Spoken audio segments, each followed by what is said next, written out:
Welcome to Guru Rayar trading analysis.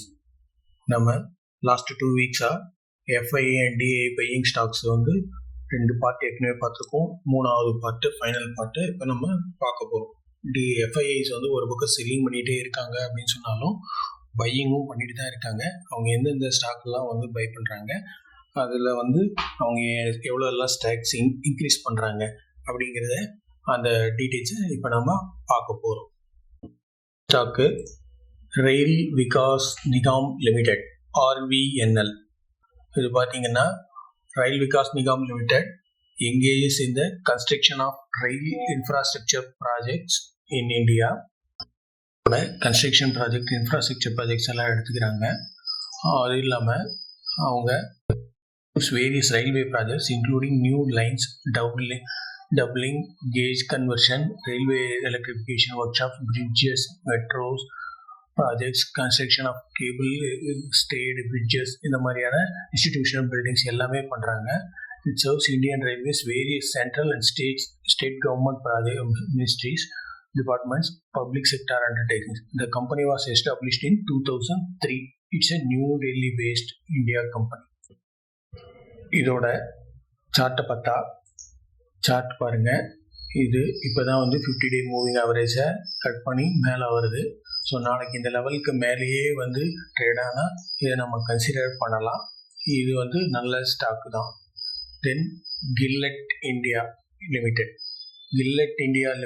பார்த்தீங்கன்னா இது manufactures and selling grooming and oral care products in India and internationally. இவங்க பார்த்தீங்கன்னா shaving systems, cartridges, blades, toiletries, razors, இந்த மாதிரியான components எல்லாம் தயார் பண்ணுறாங்க. இவங்க வந்து பார்த்திங்கன்னா உங்களுக்கு மென் அண்ட் உமன் 2 பேருக்குமான ப்ராடக்ட்ஸை நிறைய தயார் பண்ணுறாங்க. இந்த company incorporated in 1984. It's a Mumbai based company. இதோட சார்ட்டை பார்த்தோம்னா நம்ம பாருங்கள் 20-day மூவிங் ஆவரேஜ் மேலே தான் இருக்குது. ஒரு கிராஜுவல் க்ரோத் இருந்துகிட்டே தான் இருக்குது. ஸோ இந்த கம்பெனியும் வந்து நல்ல கம்பெனி. இதுலேயும் நம்ம எஃப்ஐஐ ஸ்டேக் இன்க்ரீஸ் பண்ணியிருக்காங்க. நம்மளும் இதை கன்சிடர் பண்ணலாம். வந்து பார்த்தீங்கன்னா டாடா டெக்னாலஜிஸ் லிமிடெட். இது பார்த்தீங்கன்னா Tata technologies engineering digital services company. North America, Europe, Asia பசிபிக்லாம் இது இருக்குது. இது டாட்டாவோட குரூப்போட கம்பெனி. இந்த கம்பெனி 1994 எஸ்டாப்ளிஷ் பண்ணாங்க. இந்த கம்பெனி சார்ட்டை பார்த்தீங்கன்னா இது கிராஜுவல் டிக்ரீசிங் லெவல் இதிலேருந்து இப்போ தான் ரைஸ் ஆக ஆரம்பிக்குது. இந்த டவுன் ட்ரெண்டை உடச்சி எப்போ வந்து இந்த ஸ்டாக் வந்து ஒரு 670 மேலே போதும், அப்போ நம்ம 970 மேலே போதும், அப்போ நம்ம இதை கன்சிடர் பண்ணலாம். இதுவும் எஃப்ஐஐஸ் வந்து ஸ்டாக்ஸ் இன்க்ரீஸ் பண்ணிகிட்டு இருக்காங்க. 4th ஒன் வந்து பார்த்திங்கன்னா ஷியாம் மெட்டாலிக்ஸும் வந்து பார்த்திங்கன்னா ஒரு மிட் கேப் மெட்டல் ஸ்டாக் தான். இதுவும் இந்த கம்பெனியும் பார்த்திங்கன்னா நிறைய மெட்டாலிக்ஸ், எனர்ஜி, இது இன்டெகிரேட்டட் மெட்டல் கம்பெனி.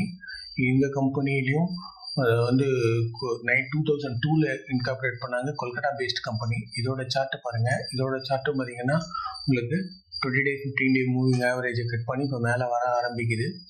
இது வந்து எஃப்ஐஐஸும் ஸ்டேக்கை இன்க்ரீஸ் பண்ணிட்டு இருக்காங்க. இதையும் நீங்கள் கன்சிடர் பண்ணலாம் உங்களோட வாட்ச் லிஸ்ட் ஆட் பண்ணி.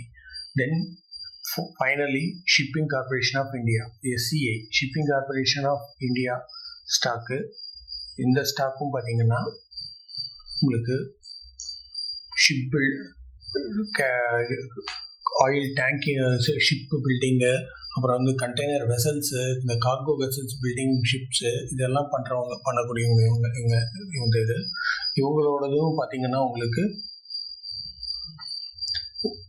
நல்ல க்ரோத் இருக்கக்கூடிய செக்டார் தான் இதுவும். இதுவும் வந்து மும்பை பேஸ்டு கம்பெனி, 1950 இன்கார்பரேட் பண்ண கம்பெனி. இதையும் நீங்கள் உங்கள் வாட்ச் லிஸ்ட்டில் ஆட் பண்ணி கன்சிடர் பண்ணலாம். ஸோ எனக்கு தகவல்களை தெரிஞ்சுக்கணும் அப்படின்னா please subscribe Guru Rayar trading analysis. Thank you friends.